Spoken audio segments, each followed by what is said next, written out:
Students, आज इस video में हम करने वाले हैं क्लास 9 के मैथमेटिक्स का एक्सरसाइज 1.5 के सभी क्वेश्चंस। तो ये मैथ्स के क्वेश्चन हैं, हम शुरू करते हैं बनाना। पहला क्वेश्चन है, बताइए कि नीचे दी गई संख्याओं में कौन कौन सी संख्याएं परिमेय हैं और कौन कौन सी अपरिमेय हैं। तो इसमें हमें सीधे सीधे बताना है कि कौन सा संख्या, ये जो 4 संख्याएँ दिए हुए हैं 4 भागों में, इनमें से कौन सा परिमेय है और कौन सा अपरिमेय है। तो पहले भाग में आते हैं, 5 दिए हुए हैं। पहले भाग में आते हैं। पहले भाग में 2 तो परिमेय संख्या है, ये तो सबको पता है, और रूट के अंदर कोई भी अभाज्य संख्या हो तो वो अपरिमेय संख्या होता है। 5 एक अभाज्य संख्या है। अभाज्य संख्या का मतलब एक और अपने के अलावा किसी और से नहीं कटता है, तो 5 एक अभाज्य संख्या और रूट में है तो ये अपरिमेय संख्या है। अब हम परिमेय संख्या में से किसी अपरिमेय संख्या को घटाएंगे तो प्राप्त होगा हमारा अपरिमेय संख्या। तो ये संख्या क्या है? अपरिमेय। तो इसे हम लिख देते हैं। अब आते हैं हम क्वेश्चन नंबर 2 पे। क्वेश्चन नंबर 1 का ही पार्ट 2 है, तो इसको हम सॉल्व कर सकते हैं। इसको हमें सॉल्व करना पड़ेगा। इसको ब्रैकेट हटाएंगे तो 3 प्लस √23 माइनस √23। अब √23 प्लस में भी है और माइनस में भी है, तो दोनों कट जाएगा, यानी कि इसमें से ये घट जाएगा तो 0 ही शेष बचेगा। तो इन दोनों को हम काट देते हैं, तो बचा क्या? सीधा 3। तो 3 जो है ये एक परिमेय संख्या है, मतलब हम इसको P/Q के रूप में लिख सकते हैं। तो ये हमारा हो गया परिमेय, ये हमारा परिमेय संख्या है। इसे हम P/Q के रूप में नहीं लिख सकते हैं क्योंकि ये √5 जो है इसमें अपरिमेय संख्या है, ये परिमेय हो गया। अब हम देखते हैं तीसरे पार्ट में। तीसरे पार्ट में क्या हम इसको सॉल्व कर सकते हैं? आइए देखते हैं। अब देखिए, √7 ऊपर भी है, √7 नीचे भी है, दोनों भाग में है, बट्टा में है यानी कि भाग में है, इन दोनों का भाग होगा। इनमें हमें √7 और √7 कट जाएगा, दोनों एक ही जैसे हैं और गुणा में ही है दोनों, तो कट जाएंगे। तो बचेगा क्या? 2/7। 2/7 तो अपने आप ही एक P/Q के रूप का है, तो ये हमारा परिमेय संख्या है। अब चौथे नंबर पे आते हैं। चौथे नंबर पे 1/√2 है। अब हम √2 को तो किसी से काट नहीं सकते हैं, एक तो परिमेय संख्या है, √2 रूट में अभाज्य संख्या है, तो ये अपरिमेय है। एक परिमेय दूसरा अपरिमेय और कट भी नहीं रहा है, तो ये हमारा अपरिमेय संख्या कहलाएगा। इसे हम P/Q के रूप में नहीं लिख सकते। अब आते हैं 5वें पार्ट पे। 2 पाई। पाई तो सबको पता है कि एक अपरिमेय संख्या होती है, इसे P/Q के रूप में नहीं लिखा जा सकता है, और ये 2 से गुणा हो रहा है तो भी ये पाई तो पाई ही रहेगा, तो ये है एक अपरिमेय संख्या। तो हमारा क्वेश्चन 1 सॉल्व हो चुका है। अब हम क्वेश्चन 2 पे चलते हैं। तो फ्रेंड्स, हमारे क्वेश्चन नंबर 2 में लिखा हुआ है कि निम्नलिखित व्यंजकों में से प्रत्येक को हल करें। अब हमें कुछ व्यंजक दिए हुए हैं, हमें उन्हें हल करना है। अब देखिए, पहला व्यंजक जो है 3 + √3 ब्रैकेट में है, दूसरा ब्रैकेट में है 2 + √2, दोनों ब्रैकेट में ही है और बीच में कोई निशान नहीं है, मतलब दोनों को गुणा करना है हमें। अब क्या ये किसी फॉर्मूले के रूप में है, a + b, या किसी भी फॉर्मूले के रूप में? नहीं, दोनों अलग अलग संख्याएं हैं दोनों में, तो हम इसे सीधे सॉल्व करेंगे। अब पहले ब्रैकेट का पहला जो संख्या है उससे हम दूसरे ब्रैकेट के दोनों संख्या से गुणा करेंगे, उसके बाद दूसरा संख्या को दोनों ब्रैकेट के दूसरी संख्या से, दोनों संख्याओं से गुणा करेंगे। तो 3 को पहले हम 2 से गुणा करेंगे, तो 3 दूनी 6 आ जाएगा। फिर प्लस का निशान है तो प्लस ही रखेंगे। फिर 3 को √2 से गुणा करेंगे तो 3 √2 आ जाएगा। अब 3 का काम खत्म, और अब √3 का काम शुरू करते हैं। तो √3 जो है ये भी प्लस में है और ये भी प्लस में है, तो प्लस का साइन आएगा। √3 को 2 से गुणा करेंगे तो √2 आ जाएगा। अब √3 को √2 से गुणा करेंगे, दोनों प्लस में है तो प्लस का साइन, और रूट ही रहेगा, और 3 दूनी 6 हो जाएगा। तो 3 दूनी 6 प्लस 3 √2 प्लस 2 √3, ये दोनों अलग अलग हैं। अगर एक जैसे होते, √3 ही होते तो जुड़ जाते, या √2 ही होते तो जुड़ जाते, लेकिन दोनों अलग अलग हैं, एक में √2 एक में √3, तो ये जुड़ेंगे नहीं। प्लस √6, ये हमारा पहले व्यंजक का आंसर हो गया। अब हम दूसरे व्यंजक पे चलते हैं। दूसरा व्यंजक देखिए, ये एक फॉर्मूले पे फिट बैठता है। कौन सा फॉर्मूला? तो a + b × a - b। इसका फार्मूला क्या होता है? a² - b²। तो इसी फार्मूले पर हम इसको सेट कर देंगे, हमारा जल्दी से आंसर आ जाएगा। अब यहाँ पर a क्या है? a हमारा यहाँ पर है 3 और b क्या है, b हमारा यहाँ पर है √3। दोनों में एक ही है, दोनों ब्रैकेट में सेम संख्याएं हैं, इसीलिए इस फॉर्मूले पे ये सेट हो रहा है। इसमें दोनों में अलग अलग संख्याएं थी, इसलिए फॉर्मूले पे सेट नहीं हुआ था। तो a² माइनस b² ही तो करना है। तो a हमारा 3 है तो हम करेंगे 3 का स्क्वायर और माइनस, और b क्या है √3, तो इसका स्क्वायर। स्क्वायर से रूट कट जाता है तो आ जाएगा हमारा 3 तिया 9 और -3, तो बराबर आ गया 9 में से 3 गया 6। अब आते हैं तीसरे क्वेश्चन पे। √5 प्लस √2 इसका स्क्वायर करना है। ये किसी फॉर्मूले पे सेट होता है? तो हाँ होता है, a प्लस बी का होल स्क्वायर। इसका फॉर्मूला क्या होता है, a² plus 2ab plus b², यही तो होता है फॉर्मूला। अब यहाँ a हमारा क्या है √5 और b हमारा क्या है √2। तो फॉर्मूला पे हम इसको सेट करते हैं, a² यानी कि √5 का स्क्वायर प्लस 2ab यानी कि 2√5 गुना √2, इसको हम गुना में लिख लेते हैं, प्लस b² क्या है हमारा, b है √2 इसका स्क्वायर। अब स्क्वायर से रूट कट जाता है, स्क्वायर से रूट कट जाएगा तो बचेगा क्या, सीधे 5 प्लस रूट में दोनों अलग अलग संख्या हैं तो दोनों गुना हो जाएंगी, तो 2√10 हो जाएगा, 5 दूनी 10 प्लस 2 का 2 ही बच गया, तो 5 और 2 7 प्लस 2√10, ये हो गया इस क्वेश्चन का आंसर। अब हम आते हैं चौथे पार्ट पे, क्वेश्चन नंबर 2 के चौथे पार्ट पे। क्या ये किसी फॉर्मूला पे सेट बैठता है? ब्रैकेट में है 5 माइनस √2 प्लस, फिर ब्रैकेट में है 5 प्लस √2, बीच में कुछ नहीं है तो गुना ही है। तो ये फॉर्मूला आता है हमारा a minus B into A plus B, a minus B into A plus B, इस फॉर्मूले पे इसको हम सेट करेंगे तो फॉर्मूला का होता क्या है, a² माइनस b²। तो a हमारा यहाँ पर 5 है, b हमारे यहाँ पर √2 है, तो a² करेंगे तो 5 का स्क्वायर और माइनस का माइनस √2 का स्क्वायर। अब स्क्वायर से रूट कट जाता है, 5 बचे 25 और 2 बच गया, इसमें से 25 में से 2 गया तो हो गया 23, ये हो गया हमारा आंसर। तो क्वेश्चन नंबर 2 बन चुका है। क्वेश्चन नंबर 3 पे चलते हैं। तो स्टूडेंट्स, हमें क्वेश्चन नंबर 3 में कहा गया है कि आपको याद होगा कि पाई को एक वृत्त की परिधि और उसके व्यास के अनुपात से परिभाषित किया जाता है, अर्थात पाई बराबर c/d। यह इस तथ्य का अंतर विरोध करता हुआ प्रतीत होता है कि पाई एक अपरिमेय है। इस विरोध का निराकरण आप किस प्रकार करेंगे? हमें कहा जा रहा है कि हमें तो पता है कि पाई एक वृत्त है, मान लीजिए एक वृत्त है, वृत्त की ये परिधि होती है, चारों तरफ की परिधि जिसे हम c कह देते हैं, और ये व्यास होती है जिसे हम d कहते हैं। तो हम परिधि को व्यास से भाग देते हैं तो हमारा पाई निकल जाता है। जैसे देखिए पाई बराबर क्या होता है, c/d, परिधि बट्टे व्यास। तो परिधि को व्यास से भाग देंगे तो पाई बचता है। तो अब ये तो p/q के रूप में है और हम कहते हैं कि पाई जो है वो अपरिमेय संख्या है, इसको p/q के रूप में नहीं लिखा जा सकता है। तो अब हम ये कैसे कहेंगे कि ये अपरिमेय संख्या है या परिमेय संख्या है, ये तो अंतर विरोध हो गया। तो अब इस बात का हम निराकरण करने के लिए देखिए, अगर हम परिधि या व्यास दोनों को लें और भाग करें तो पाई बचता है। इसका मतलब है कि या तो परिधि या तो व्यास दोनों में से कोई एक में अपरिमेय संख्या होगी, कोई एक अपरिमेय जरूर होगा, तभी वो पाई बचेगा। अब आप कहेंगे कि 22/7 जो हम पाई का मान लिखते हैं वो भी परिमेय होता है, लेकिन ये हम आपको पहले बता चुके हैं कि 22/7 वो पाई का एग्जैक्ट वैल्यू नहीं होता है, ये एक अप्रोक्सीमेट वैल्यू होता है, अनुमानित मूल्य होता है। पाई का मान कुछ और ही होता है, जो इसको डिवाइड करने पर भी हमें एकदम एग्जैक्ट वैल्यू नहीं मिलेगा।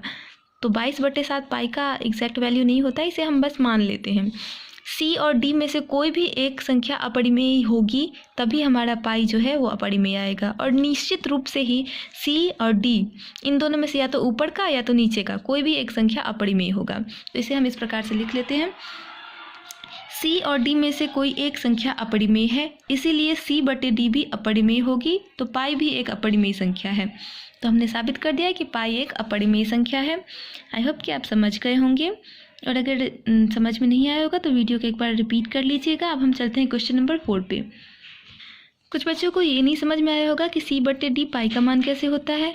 तो वृत्त की परिधि क्या होती है, 2πr, ये फॉर्मूला होता है। और वृत्त का व्यास क्या होता है, 2r। तो r से r कट गया, 2 से 2 कट गया, तो बचा क्या, पाई। अब ये पाई जो होता है वो एक अपरिमेय संख्या होता है। तो इन दोनों में से कोई भी फॉर्मूले में कोई भी संख्या एक ऐसा होगा जिसमें अपरिमेय संख्या आता होगा, तभी पाई इनका मान बचता है। तो पाई भी एक अपरिमेय संख्या है। क्वेश्चन नंबर 4 में हमें कहा गया है कि संख्या रेखा पर रूट 9.3 को निरूपित कीजिए। तो 9.3 रूट में ये एक अपरिमेय संख्या है। इसको निरूपित करने के लिए हमें प्रकार, पेंसिल, स्केल और एक डी वाले स्केल की ज़रूरत होगी। तो हम बनाना शुरू करते हैं। फ्रेंड्स देखिए, हमने यहाँ पर एक लाइन बनाया है 9.3 तक का। ये 9 के बाद जो 3 तक का डॉट होता है वहाँ तक हमने लाइन बनाया है। अब हम इससे 1 सेंटीमीटर आगे तक बढ़ा लेंगे, यानी कि 10.3 तक का हम एक डॉट बना लेंगे, एक लाइन बना लेंगे। उसके बाद हम आगे शुरू करेंगे। स्टूडेंट्स, हमने जो लाइन बनाया था 9.3 तक का, तो उसमें हमने शुरुआती लाइन को डॉट को नाम दिया है ए, और जहाँ 9.3 था वहाँ नाम दिया है बी, और वहाँ से जब हमने 1 सेंटीमीटर आगे बढ़ाया तो इसको नाम हमने दिया है सी। अब हम इस रेखा को लंब समद्विभाजित करेंगे, मतलब आधा आधा बांटेंगे। तो आधा आधा बांटने के लिए हम इस प्रकार को आधे से ज़्यादा बढ़ा लेंगे, इतना बड़ा कर लेंगे। आपकी इच्छा है जितनी बड़ी कर लें, पर ये लाइन आधी हो जानी चाहिए, कम से कम उतनी बड़ी होनी चाहिए ये।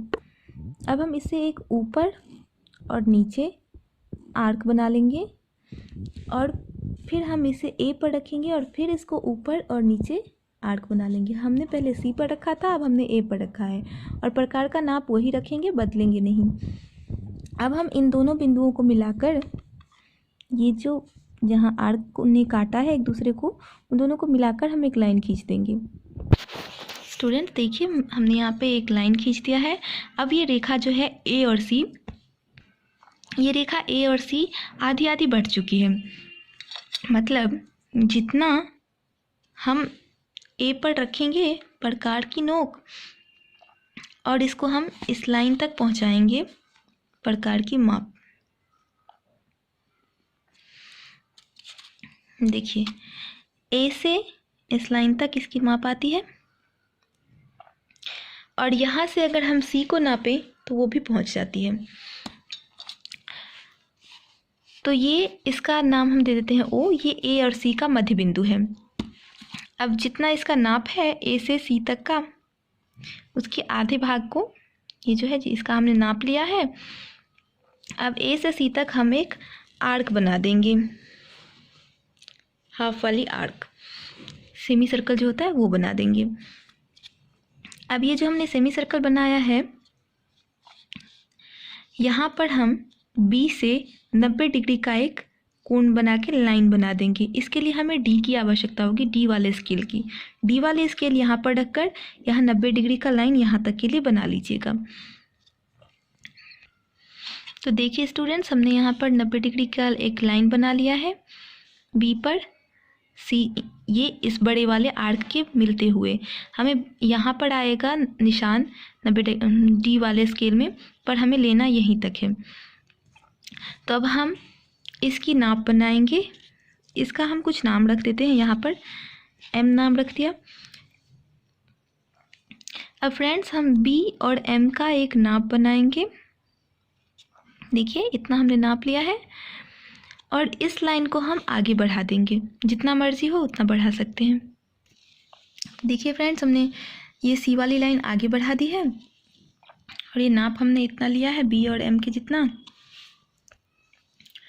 तो फ्रेंड्स, अब इस बी पे प्रकार को रख के एम से होते हुए हम एक आर्क बना लेंगे इस लाइन पे। तो हमने जो ये आर्क बनाया है, यहाँ पर हम इसका नाम रख देते हैं डी, और ये जो बी डी है ये बराबर है बी एम के, और यही हमारा है √9.3 डिग्री का वैल्यू। तो हम लिख देते हैं बी डी बराबर बी एम, या बी डी बराबर √9.3। तो फ्रेंड्स, हमने √9.3 को संख्या रेखा पर निरूपित कर दिया है। तो यही है इस क्वेश्चन का आंसर। अब हम चलते हैं क्वेश्चन नंबर 5 पे। स्टूडेंट्स, क्वेश्चन नंबर 5 में है निम्नलिखित के हरों का परिमेयीकरण कीजिए। हर का परिमेयीकरण करना है हमें इन सारे क्वेश्चंस में। तो हर हम किसे कहते हैं? किसी भी भिन्न का, भिन्न यानी कि जो p/q के रूप में लिखा गया होता है परिमेय संख्या, उसके ऊपर वाले हिस्से को हम अंश कहते हैं, नीचे वाले को हम हर कहते हैं।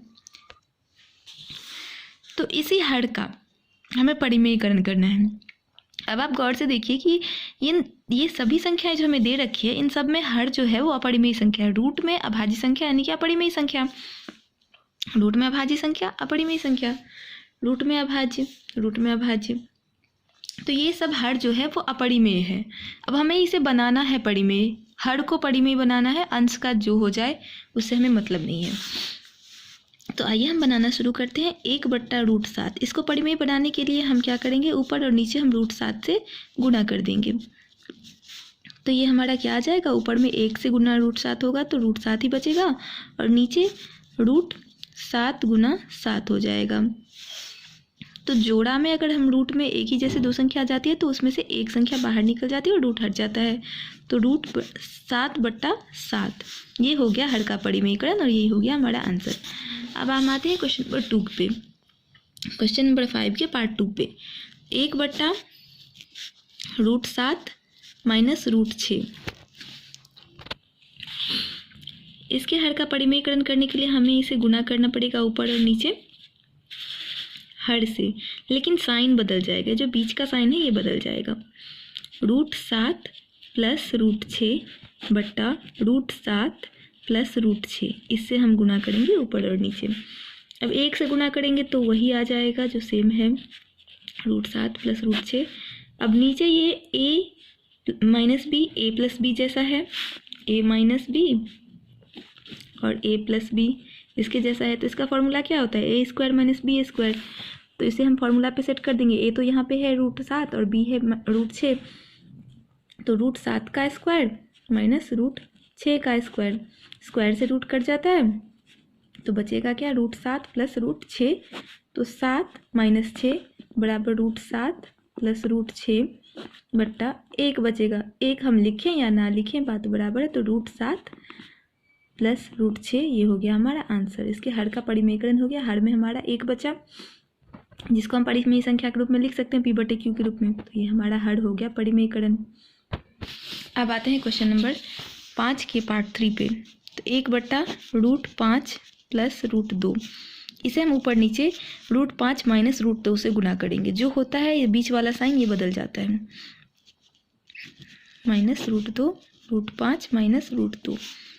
तो ऊपर बचेगा √5 माइनस √2 बट्टा नीचे ये फिर a प्लस बी और में a माइनस बी के फॉर्मूले पे सेट होता है। तो a² माइनस b² कर देंगे तो √5 का स्क्वायर माइनस √2 का स्क्वायर, स्क्वायर से रूट कट जाएगा तो बचेगा √5 माइनस √2 बट्टा 5 माइनस 2। तो √5 माइनस √2 बट्टा 5 में से 2 गया तो हो गया 3। 3 एक परिमेय संख्या है, हमने हर का परिमेयीकरण कर दिया, हमारा आंसर है। अब आते हैं हम क्वेश्चन नंबर 5 के पार्ट 4 पे। 1/√7.2, इसके हर का परिमेयीकरण करेंगे। √7 प्लस 2, √7 प्लस 2 ऊपर नीचे गुना करेंगे। अब ऊपर का तो सिंपल है, √7 प्लस 2 ही होगा। 1 से किसी भी संख्या को गुना करते हैं तो वही बचता है। ये a minus B a plus B के जैसा है, तो इसे हम फिर से कर देंगे a² माइनस b²। तो √7 का स्क्वायर माइनस 2 का स्क्वायर, अब स्क्वायर से तो रूट कट जाएगा तो √7 प्लस 2 बट्टा 7 माइनस कितना बचेगा, 2 दूनी 4 बराबर √7 प्लस 2 बट्टा 3 बच गया। हर का परिमेयीकरण हो गया, ये हमारा आंसर है। तो स्टूडेंट्स हमने क्लास 9 के मैथमेटिक्स का एक्सरसाइज 1.5 के सभी प्रश्न को हल कर लिया है। तो वीडियो देखने के लिए थैंक यू, और इस वीडियो को ज़्यादा से ज़्यादा लाइक और शेयर करें, अपने फ्रेंड्स के साथ भी शेयर करें, और अगर कोई सुझाव हो तो हमें कमेंट ज़रूर करें, और हमारे चैनल को ज़रूर से सब्सक्राइब करें। आगे की वीडियोस भी देखें। Thank you.